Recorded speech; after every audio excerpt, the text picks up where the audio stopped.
you beautifully put that the thing that drew you to fighter jets is the technology.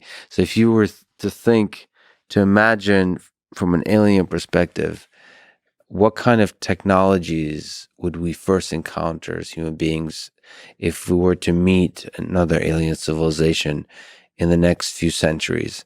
What kind of thing would we see? So you're now at the cutting edge and you see the quick progress that was happening throughout the 20th century, that's happening now with greater degrees of autonomy, with robots and that kind of stuff. What do you think we will encounter?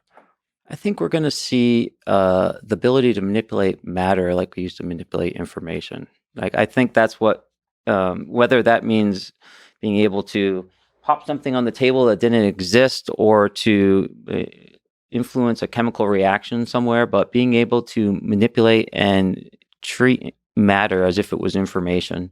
And so being able to design specific materials, being able to move past a lot of the barriers that seem to limit our progress with things such as miniaturized fusion or even just fusion in general is, a lot of it is matter based, is material based, and our ability to not manipulate. We can only discover materials in a sense. And so I think that a complete mastery of of physical reality would be one of the key traits of a very intelligent species.